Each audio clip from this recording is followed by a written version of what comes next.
ஆசிரியர் தேர்வு வாரியம் ஏற்கனவே வந்து இவங்க நிறைய நோட்டிஃபிகேஷன் கால்ஃபர் பண்ணியிருந்திருக்காங்க. அசிஸ்டன்ட் ப்ரொஃபஸர் லா காலேஜஸ்க்காக இருக்கட்டும், தமிழ்நாடு ஸ்டேட் எலிஜிபிலிட்டி செட் எக்ஸாமினேஷனாக இருக்கட்டும். இன்றைக்கி நம்ம பார்க்க போகிறது செட் எக்ஸாமினேஷனுக்கான அப்டேட்டு.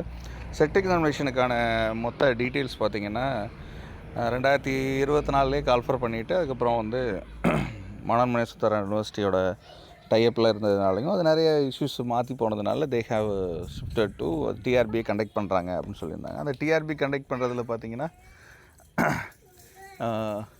நிறைய இஷ்யூஸ் இருந்துச்சு. அதை எல்லாத்தையுமே சரி பண்ணி டிஆர்பியை வந்து பல்கலைக்கழகம் கண்டக்ட் பண்ணுறது போல ஒரு டிஆர்பி கண்டக்ட் பண்ணுவாங்க அப்படிங்கிற ஒரு ஆப்ஷனை கொடுத்து வச்சுருந்தாங்க.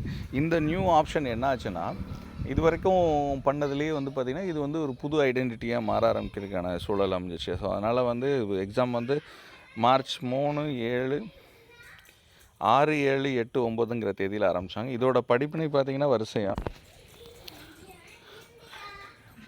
2025 பிப்ரவரி 14 வந்து ப்ரெஸ் நியூஸ் ரிலீஸ் கொடுக்குறாங்க. அட்மிட் கார்டு வந்து நாங்கள் ரிலீஸ் பண்ணிவிடுவோம், தேதியை நாங்கள் சொல்லிட்டோம் அப்படின்னு சொல்லிட்டு முன்னாடியே சொன்னாங்க. அதே மாதிரி பிப்ரவரி 27 பார்த்திங்கன்னா TN set examination admit card release பண்ணுறாங்க. அதுக்கப்புறம் பார்த்திங்கன்னா எக்ஸாம் சொன்ன தேதியில் எல்லா இடத்துலையும் நடக்க ஆரம்பிச்சிது. அதுக்கப்புறம் எக்ஸாம் நடந்து முடிஞ்ச ஒரு 3 நாள் 5 நாளுக்குள்ளேயே வந்து பார்த்திங்கன்னா 13/3/2025 அன்றைக்கி பார்த்திங்கன்னா ரிலீஸ் ஆஃப் டென்டேட்டிக்கு அப்ஜெக்டிவ் ட்ராக்கர் எல்லாத்தையுமே நாங்கள் இஷ்யூஸ் பண்ணிட்டோம் அப்படின்னு சொன்னாங்க. அப்புறம் வந்து அதுக்கான அப்ஜெக்ஷன் ட்ராக்கருக்கு தேதி வந்து நம்ம 3 நாள் தள்ளி நாங்கள் எக்ஸ்ட்ரா டைம் தரோம் அப்படின்னு சொல்லிட்டு கொடுத்துருந்தாங்க.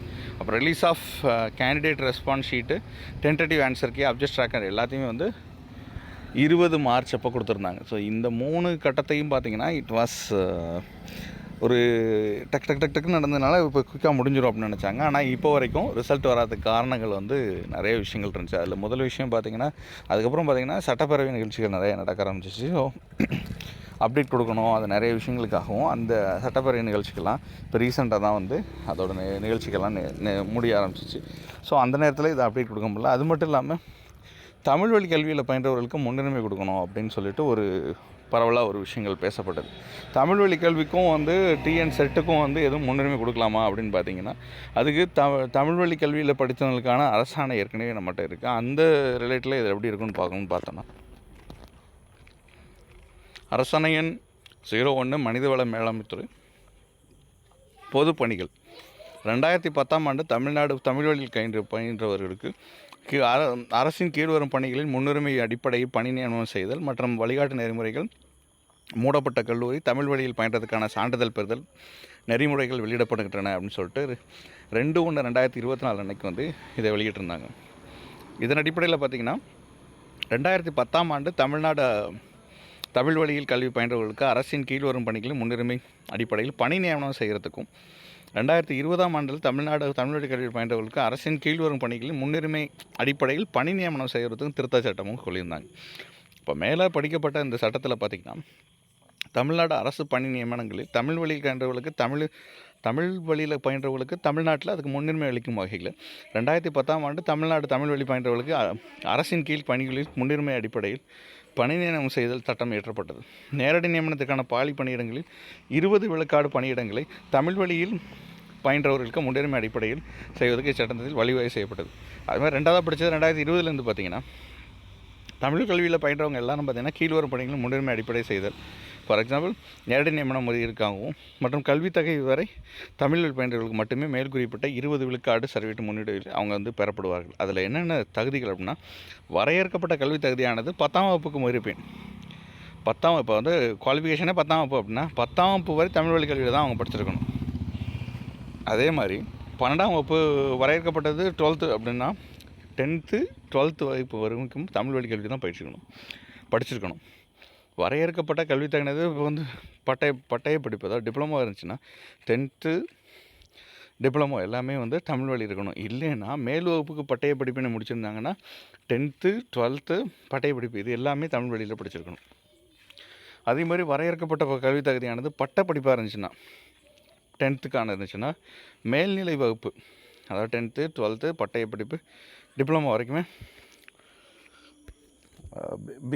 டிகிரிஸ் எல்லாமே பார்த்திங்கன்னா அந்த வரைக்குமே தமிழ். அப்போ வரையறுக்கப்பட்ட தகுதி முதுகலை பட்டத்திற்கான இருப்பேன். இப்போ இதுக்கு செட் எக்ஸாமினேஷன் எழுதுறதுக்கெல்லாம் பார்த்திங்கன்னா முதுநிலை அப்படிங்கிறது போதுமானது. அப்போ மாஸ்டர் டிகிரியோடு சேர்த்து போதும், அதோடு சேர்த்து இந்த எக்ஸாம் பாஸ் பண்ணியிருக்கோம் அப்படின்னா இந்த கணக்கில் பார்த்திங்கன்னா அவங்க இப்போ பிஜி வந்து ப்ரிஃபரன்ஸாக இருந்துச்சுன்னா 10th 12th அதுக்கப்புறம் அவங்க படித்த யூஜி அண்ட் பிஜி இது எல்லாமே தமிழ் வழியில் இருக்கணும். இந்நிலையில் மேலே சொல்லப்பட்ட சட்டங்களை செயல்படுத்துவதில் பின்பற்றப்பட்ட நடைமுறைகள் தொடர்பாக சென்னை உயர்நீதிமன்ற மதுரை கிளையில் வழக்கு 2021 வழங்கப்பட்ட தீர்ப்பின் அடிப்படையில் 2010ஆம் ஆண்டு தமிழ்நாடு தமிழ் வழி கல்வி பயின்றவர்கள் அரசின் கீழ் வரும் பணிகளின் முன்னுரிமை அடிப்படையில் பணி நியமன செயல் சட்டம் மற்றும் அச்சட்டத்திற்கான 2020 திருத்த சட்டத்தையும் சேர்த்து செல்லத்தக்கதையாகும் அப்படிங்கிறதை சொல்லி 1ஆம் வகுப்பிலிருந்து நிர்ணயிக்கப்பட்ட கல்வி தகுதி வரை முழுமையாக தமிழில் பயின்றவர்களுக்கு மட்டுமே அரசு பணிகளை கொடுத்துருக்கணும். அதே மாதிரி 20% இடஒதுக்கீடும் அவங்களுக்கு வழங்கணும். மாண்புமை சென்னை உயர்நீதிமன்ற கிளை வழங்கிய மேற்படி தீர்ப்பினை செயல்படுத்துவது குறித்து தமிழ்நாடு அரசு பணியாளர் சேர்மத்தின் கருத்துரை பெற்று அரசு விரிவாக ஆய்வு செய்து 2010 தமிழ் வழியில் பயின்றவர்களுக்கு அரசின் பணிகளில் முன்னுரிமை அடிப்படையில் பணி நியமனம் செய்தல் சட்டம் அண்ட் சட்டத்திற்கான 2020 ஆண்டு திருத்த சட்டம் ஆகியவற்றை நடைமுறைப்படுத்துவது தொடர்பாக அரசாணை வந்து மனிதவள மேலாண்மைத்துறை 16/2021 வழிகாட்டு நெறிமுறைகள் வெளியிடப்பட்டன. இதில் மற்றவர்களிடையே அதாவது 2 படி வழிகாட்டு நெறிமுறைகள் என்ன, மூடப்பட்ட கல்லூரிகளாகவோ சம்மந்தப்பட்ட மாவட்ட கல்வியாளர்கள் முதன்மை கல்வியாளர் உரிய அவருடன் வந்து தமிழ் பயின்றதுக்கான சர்டிஃபிகேட் வாங்கணும். நிறைய ஸ்கூல் படித்ததே மூடியிருப்பாங்க. சில நேரத்தில் மூடப்பட்ட கல்லூரிகள் நிகழ்வாக இருந்துச்சுன்னா அக்கல்லூரியில் பயின்ற மாணவர்கள் யாரிடமும் தமிழ் சான்று வாங்க வேண்டும் அப்படிங்கிற பொருண்மை வந்து அரசு கவனமாக ஆய்வு சென்று மேலே படிக்கப்பட்ட அரசாணையில் வெளியிடப்பட்ட வழிகாட்டு நெறிமுறைகளின் தொடர்ச்சியாக பின்பற்ற வரும் மாணவர்கள் உயர்கல்வித்துறை எந்தெந்த இதெல்லாம் வந்து எல்லைக்குட்பட்ட கல்லூரிகளில் அந்தந்த ஏரியாவில் எப்படி இருக்கணும் அப்படிங்கிறத அவர் சொல்லியிருக்காங்க பாருங்கள். உயர்கல்வித்துறை, வேளாண்மை, உழவர் நலத்துறை, மருத்துவம், மக்கள் நலவாழ்வுத்துறை, கால்நடை பராமரிப்பு, பால் வளம், மீன் வளம், மீனவர் நலத்துறை, சட்டத்துறை ஆகியவற்றின் எல்லைக்குட்பட்ட கல்லூரிகளில் மூடப்பட்ட நிகழ்வுகளில் அக்கல்லூரிகளில் ஏற்கனவே இணைவு பெற்றிருந்த பல்கலைக்கழக பதிவாளரிடம் தமிழ் வழியில் பயின்றதுக்கான சான்றிதழை இவ்வரசாணையுடன் இணைக்கப்பட்டுள்ள படிப்பு எடுத்து தேர்வுகள் உரிய அமைப்புடன் சமர்ப்பிக்கப்பட வேண்டும் அப்படின்னு சொல்லியிருந்தாங்க. இது மனோன்மணிய சுந்தரனார் யூனிவர்சிட்டி கால்ஃபர் பண்ணப்போ உள்ள அப்ளிகேஷனுக்கான டீட்டெயில்ஸு. மார்ச் 20, 2024 அப்போ அதை சொல்லியிருந்தாங்க. எந்த இடத்துலையுமே வந்து தமிழ் வழிக்கான எந்த ஒரு முன்னுரிமையும் இதில் வந்து கோரப்படவில்லை, சொல்லப்படவில்லை. காரணம் என்னென்னா இது பல்கலைக்கழகம் நடத்துகிறது அப்படிங்கிறதாகவும் ஒரு சூழல் இருந்துச்சு. ஸோ அப்போ வந்து பார்த்திங்கன்னா ஒரு யூனிவர்சிட்டியிலேருந்து கால்ஃபர் பண்ணும்போது பார்த்திங்கன்னா யூனிவர்சிட்டி தான் அதுக்கு எல்லாமே பொறுப்புங்கிறதுனாலையும் தமிழ்நாடு கவர்மெண்ட் அதுக்கு டைரெக்டாகவே வந்து எந்த ஒரு ப்ரூஃப் வந்து இது மாதிரிலாம் தர்றது மாதிரியான இதுக்கு இல்லை. பட் சர்டிஃபிகேட்டில் இது கவர்மெண்ட் ஆஃப் தமிழ்நாடுன்னு எல்லாமே இருக்கும். ஸோ கவர்மெண்ட் ஆஃப் தமிழ்நாடுக்காக தான் யூனிவர்சிட்டி நடத்துறதுங்கிறது வந்து ஒவ்வொரு தடவும் பெறப்பட்டது. இந்த அப்ளிகேஷன்லேயும் பார்த்திங்கன்னா நீங்கள் எந்த இடத்துலையுமே எலிஜிபிலிட்டி கிரிட்டீரியாவாக இருக்கட்டும், இல்லை இன்ஸ்ட்ரக்ஷன் பார்க்கட்டும், எல்லாமே பார்த்திங்கன்னா டிஎஸ்டிஎம்மை பற்றி ஒரு வார்த்தை கூட இதில் பேசவே இல்லை. ஸோ இது வந்து ஒரு எலிஜிபிலிட்டி எக்ஸாம். ஸோ இந்த எலிஜிபிலிட்டி எக்ஸாமில் ஏற்கனவே நீங்கள் கோத்ரூ பண்ண யூஜிபிஜியில் எவ்வளோ பர்சன்டேஜ் இருக்கணும், எந்தெந்த கம்யூனிட்டி வைஸில் அவங்களுக்கு எவ்வளோக்கு வந்து ப்ரையாரிட்டி கொடுத்துருக்காங்க, யாருக்கு எவ்வளோ ஃபீஸு, ரூல்ஸ் என்ன, அவங்க physically challenge, physically challenge and பிசிவிசிலாம் இருந்தாங்கன்னா அவங்களுக்கான விஷுவலி சேலஞ்ச், ஃபிசிக்கலி சேலஞ்சு இவங்கெல்லாம் இருக்காங்கன்னா இவங்களுக்கான என்னென்ன விஷயங்கள் இருக்குது, இது எல்லாமே ஏற்கனவே வந்து இதில் சொல்லப்பட்டது. ஸோ அப்போ கேட்டகரி வைஸில் 55 மார்க் பர்சன்டேஜ் இருக்கணும். இது ஆஸ் பர் யூஜிசியோட நார்ம்ஸ் படி இது இருக்கணும். ஃபைனல் இயர் படிக்கிறவங்களும் இதுக்கு குவாலிஃபை தான், அவங்களும் அதை அப்ளை பண்ணலாம், எக்ஸாம் எழுதலாம் அப்படிங்கிறதையும். பிஹெச்டி டிகிரி ஹோல்டர்ஸும் இது ஆக்சுவலாக எல்லாத்துலேயுமே உள்ள ஒரு காமன் இதுதான். அப்பரேஜ் லிமிட்டுங்கிறது வந்து டிஎன்செட்டுக்கு கிடையாது. அப்படி பார்க்கும்போது பார்த்திங்கன்னா ஏற்கனவே எல்லோரும் வந்து அப்ளை பண்ணுறதுக்கான பேசிக் க்ரைட்டீரியாவாக இருக்கனால அதனால் வந்து இதில் பிஎஸ்டிஎம்ங்கிற ஒரு வார்த்தை எந்த இடத்துலையுமே இதில் யூஸ் பண்ணப்படவில்லை. நெட் எக்ஸாமினேஷன் என்ன பேட்டர்னோ அதே பேட்டர்ன் தான். பேப்பர் ஒன்றில் 50 கொஷின், அது ஒரு கொஷினுக்கு 2 மார்க்கு 100 மார்க்குங்கிறது விதத்துலையும். இப்போ பேப்பர் 2வில் பார்த்திங்கன்னா 100 கொஷின், அதில் ஒவ்வொரு கொஷினுக்கும் 2 மார்க்குங்கிற பேரில் 200 மார்க் பொறுத்தவரையும் மொத்தம் 3 மணி நேரம் எக்ஸாம் நடக்குது. இதில் எந்த பிரேக்கும் கிடையாதுங்கிறதையும் இதில் தான் சொல்லியிருக்காங்க. இது வந்து question paper medium of instruction எப்படி இருக்கணும், அதாவது வந்து except paper 2 language of subjects இருந்துச்சுன்னா. ஸோ மீடியம் ஆஃப் கொஷின் பேப்பரே பார்த்திங்கன்னா இங்கிலீஷில் மட்டும்தான் இருக்கும். சில papers like Tamil, Arabic, Hindi, Malayalam, Sanskrit, Telugu, உருதுல மட்டும்தான் அவங்கவுங்க லாங்குவேஜில் இருக்கும். மற்றபடி ப்ரைம் லாங்குவேஜ் அப்படின்னு பார்த்திங்கன்னா இங்கிலீஷில் தான் இருக்கும். நெகட்டிவ் மார்க்ஸ் இது கிடையாது. அதோட டீட்டெயில்ஸ் எல்லாமே, அதாவது யாருக்கு எவ்வளோ ஃபீஸ், அது வந்து எப்படி பே பண்ணணும் எல்லாத்தையுமே இதில் ஏற்கனவே மென்ஷன் பண்ணி வச்சுருக்காங்க. இது நீங்கள் ஏற்கனவே பார்த்தது தான். ஸோ ஃபைனல் இதில் பார்த்தீங்கன்னா இது ரிலேட்டடாக ஏதாவது கேட்கணுன்னா அப்போதைய காலகட்டத்தில் பார்த்தீங்கன்னா மனோன்மணியம் சுந்தரம் யூனிவர்சிட்டி எல்லா பொறுப்பு எடுத்திருந்ததுனால அவங்களுக்கான இதுதான் ட்ரீம் கொடுத்துருந்தாங்க. அப்போ பிஎஸ்டிஎம்ங்கிறதுல வந்து ஒரு பெரிய ஆப்ஷனாகவே கொடுக்கப்படலை. ஆனால் வந்து டைரெக்டாகவே இப்போ டிஆர்பி எந்த எக்ஸாம் நடத்தினாலும் பார்த்திங்கன்னா டைரெக்டாகவே தமிழ் வழி கல்வியில் பயின்றவர்களுக்கு நியமன சட்டத்தின்படி இப்போ நம்ம ஜிஓ படித்தோம் பார்த்திங்களா, அந்த கணக்குப்படி பார்த்திங்கன்னா டைரெக்டாக அவங்களுக்கான முன்னுரிமைகள் எப்பயுமே கொடுக்கப்படும். இந்த எக்ஸாமில் அதை கொடுக்கல. ஆனால் இது டெட்டுக்கு உண்டு, பிஜிடிஆர்பிக்கு உண்டு, யூஜிடிஆர்பிக்கு உண்டு, அது மாதிரி ஆர்ட்ஸ் டிஆர்பிக்கு உண்டு. எல்லா இதுலேயுமே தமிழ் வழி பயின்றவர்களுக்கான சான்றிதழ் வந்து எல்லாத்தையும் அப்லோட் பண்ணி அதை எடுத்து வச்சுக்கிட்டு அதுக்கப்புறம் வெரிஃபிகேஷனுக்கு போகும்போது அதெல்லாம் கொடுக்க வேணுங்கிறது வந்து மேண்டேட்டரியாக அதில் கொடுத்து வச்சுருக்காங்க.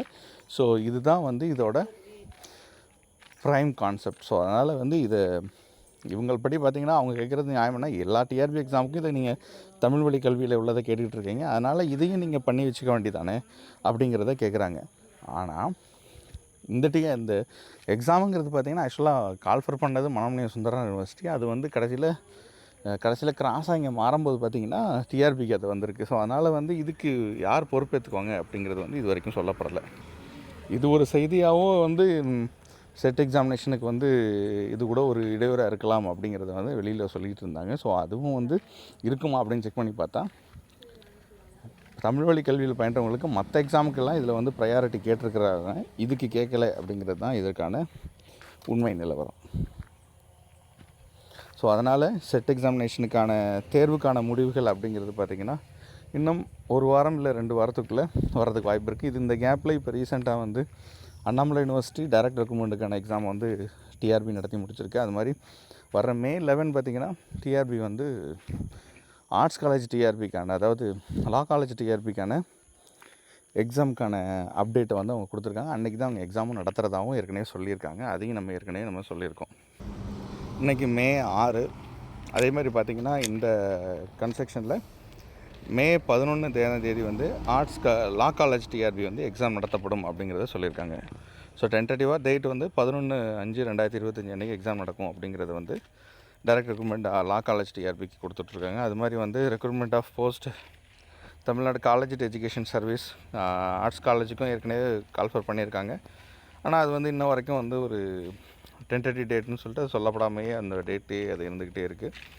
இது மாதிரி நிறைய ரெக்ரூட்மெண்ட்லையும் பிஸியாக இருக்காங்க. அதுக்கப்புறம் பிஜிடிஆர்பி எக்ஸாமுக்கு வர்றதுக்கு அதிக வாய்ப்பும் இந்த வாட்டி இருக்குது. அதுவும் வந்து இந்த வாட்டி நம்ம வெயிட் பண்ணி இதை எதிர்பார்க்கலாம் அப்படிங்கிறத வந்து இதுலேயும் நம்ம தெரிஞ்சுக்கலாம். ஸோ இந்த யூனிவர்சிட்டி அண்ணா யூனிவர்சிட்டி கேம்பஸ்க்கான எக்ஸாம் அப்படிங்கிறது பார்த்திங்கன்னா 5/4/2025 6/4/2025 சொல்லிட்டு இதில் டென்டேட்டிவாக ஏற்கனவே கொடுத்து வச்சுருக்காங்க. ஸோ இது மாதிரியான நிறைய இதில் டிஆர்பி வந்து ஒவ்வொரு எக்ஸாமாக டிக் பண்ணி வந்துகிட்டு இருக்குது. இதன் வரிசையில் அடுத்தது வந்து பார்த்திங்கன்னா செட் எக்ஸாமினேஷன் முடித்த பிறகு ஆர்ட்ஸ் டிஆர்பி இதை டெஸ்ட் பண்ணுவாங்க. அதே மாதிரி வந்து ஃபர்தராக என்னென்ன எக்ஸாம் இருக்கோ அதையும் வந்து இதை கோத்ரூ பண்ணுவாங்க. லா காலேஜ் டிஆர்பிக்கும் பார்த்திங்கன்னா அதில் யார் கிளியர் பண்ணாங்களோ அவங்க இதுக்கும் அப்ளை பண்ணலாம் அப்படிங்கிற ஒரு சூழலை ஏற்கனவே அவங்களும் வந்து கொடுத்து வச்சுருந்தனால செட் எக்ஸாமினேஷனுக்கான ரிசல்ட்டை பொறுத்து அதை கட் ஆஃப் கொடுத்து அதுக்கப்புறம் வந்து டென்டேட்டிவ் கீயை சொல்லி ஆன்சர் கீயெல்லாம் சரி பண்ணி முடிச்சுட்டு அதுக்கப்புறம் தான் ஃபைனல் இதை கொடுத்து இதை முடிப்பாங்க அப்படிங்கிறது வந்து இனிமேல் ஃபர்தராக இருக்கிற ப்ராசஸில் பார்க்கலாம்.